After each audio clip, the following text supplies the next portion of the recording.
नमस्कार. जय महाराष्ट्र. मी महेश हजारे, संस्थापक अध्यक्ष रोकठोक प्रहार कामगार संघटना. आज अचलपूरचे आमदार प्रवीण तायडे आणि त्यांचे बंधू अभिजित तायडे यांनी खरं तर अतिशय खालची पातळी गाठून सन्माननीय बच्चूभाऊ कडू यांच्यावरती आरोप केलेले आहेत.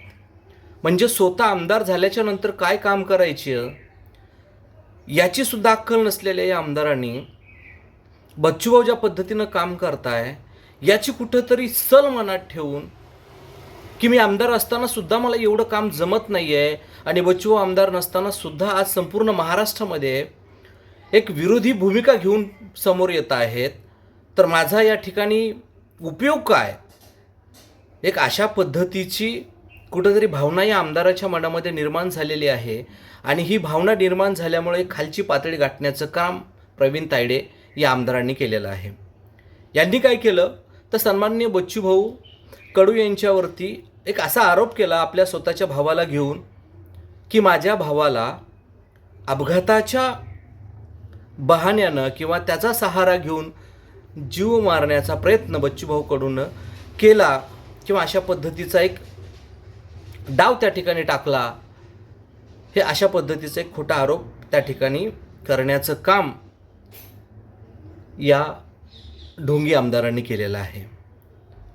अरे प्रवीणा, जर काम जमत नसेल बाळा तुला तर पदाचा राजीनामा दे, परंतु एवढी खालची पातळी गाठण्याचा जो काय प्रयत्न या ठिकाणी केला जातोय हा संपूर्ण महाराष्ट्र पाहतोय. याच्यामध्ये बच्चूभाऊचा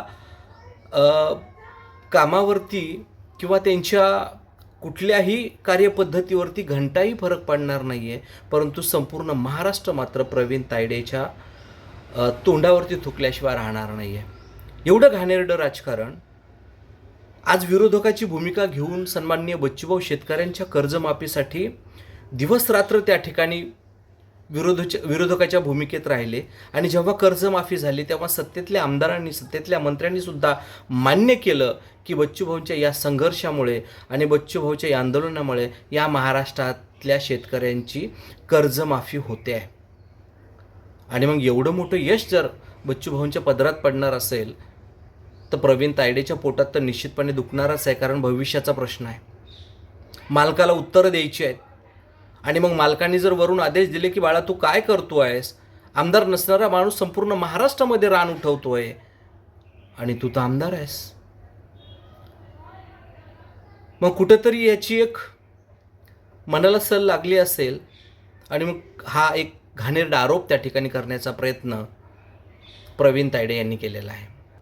खरं तर आमदार म्हणून तुम्ही जनतेची सेवा केली पाहिजे, जनतेत जाऊन त्यांची कामं केली पाहिजे, परंतु तसं न करता बच्चूभाऊंचं कर्तृत्व एवढं मोठं होत चाललं आहे की त्या कर्तृत्वाला छोटं करण्यासाठी तुम्ही एक घाणेरडं त्या ठिकाणी राजकारण खेळत आहात आणि आरोपाच्या माध्यमामधनं स्वतःचं हसं करून घेत आहेत.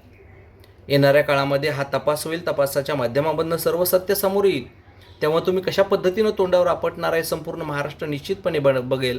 परंतु या घाणेरड्या राजकारणाचा निश्चितपणे या ठिकाणी निषेध आम्ही करतो आहे आणि येणाऱ्या काळामध्ये प्रवीण तायडे यांना या खोट्या आरोपाच्या माध्यमामधून जे घाणेरडं राजकारण केलं आहे याचं उत्तर निश्चितपणे मिळणार आहे. योद्धा जेव्हा शरण येत नाही तेव्हा त्याला बदनाम केलं जातं आहे, ही भूमिका निश्चितपणे त्यांनी घेतलेली आहे. येणाऱ्या काळामध्ये हे सत्य समोर येईल, परंतु एवढंच निश्चितपणे सांगेल की योद्धा शरणही येणार नाही आहे, परंतु योद्धा तुम्हाला युद्धामध्ये यानंतर पराभूत केल्याशिवाय राहणार नाही आहे आणि त्या योद्ध्याचं नाव म्हणजे सन्माननीय बच्चूभाऊ कडू साहेब. धन्यवाद. जय महाराष्ट्र.